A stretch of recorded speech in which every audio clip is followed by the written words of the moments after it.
Well, greetings, friends, and welcome to the November 30th, Wednesday edition of our podcast, video podcast. Back again with my cohort, good friend, and sidekick. Because if you keep talking, nothing good's coming out of your mouth. Steve Autrey from Denver United Methodist Church, Paul Thompson from Huntersville United Methodist Church, and we first want to start off with just a brief word about what happened this past Sunday, in hopes that maybe you understood a little bit about what I was trying to say. And it begins with the idea, as we enter this season of Advent, that we begin with the understanding that Jesus, his coming, was not out of context. It was something that had been anticipated, something that God had been planning for since the very beginning.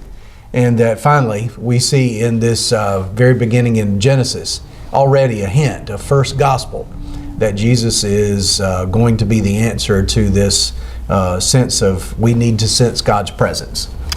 Right, so it reminds me of something Old Testament scholar Walter Brueggemann wrote that said that basically the beginning of Genesis is about God's desire to have a family, God's desire to have the fullness of relationship with that which he created.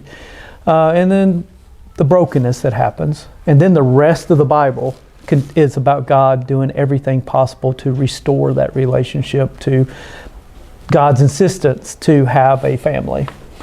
Yeah, it's a quite remarkable thing that even from the very beginning we sense that God is already at work, both before creation happens, as creation falls, and then already in the process of restoring and reconciling that familial relationship with us. So it's really a quite remarkable thing to think about, that in the very beginning God is already understanding the nature of the human condition, already anticipating what will happen, and already has a plan from the very beginning to restore, reconcile, to forgive, to make new. Right. So I heard recently that if you think about what God has done is create a lot of ancient cultures created temples, right? And what did they put in the temple? They put the image of a god. Mm-hmm. So if you go to see the Temple of Athena, of course you'll see the statue of Athena in the temple, Zeus, so forth, so on.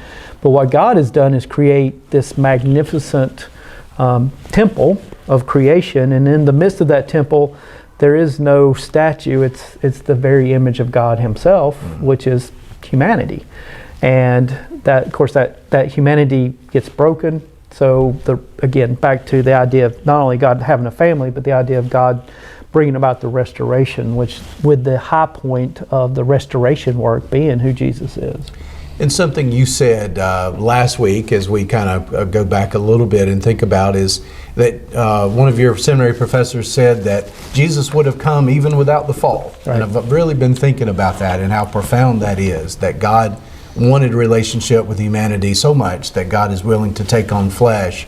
It just so happened that Jesus, part of what his work to do was to restore, forgive through his life, death, and resurrection. Yeah, and that idea of the theological term for it is embodiment, our incarnation, taking on the flesh. And I think we got a little glimpse of just how painful disembodiment is during the pandemic. Especially in the church and in worship. And thinking back to those very awkward, strange days when we couldn't physically meet. And of course, we transitioned to things like video. We did the best we could with what we had. And thankfully, we're still using those tools. There's some blessings that have come out of COVID, but it was hard. It's hard not physically being with other people. And so I think part of what we see in the Christ event, the coming of God into human existence, is that longing from God to be with us, to answer our deep need to be with God, and more than just through, part of why God doesn't have us worship idols is because no idol will suffice. And that we need more than just, the scripture is awesome, but we need a physical reality known as Jesus to really give us the fullness of relationship, because there's no other way to get it. We need Word made flesh. Right. We need to touch, to feel, to know the fullness of the presence of this God in Jesus Christ. And so that really is a kind of a good wrap for today as far as this first video podcast. We're going to move over tomorrow and Friday into this idea of the next aspect of God working in Jesus Christ to be the fulfillment of a promise God made to Abram, that through him, through this gift, through the gift of faith, that God is going to bless the entire world. And of course, we sense Jesus is the fulfillment of that promise.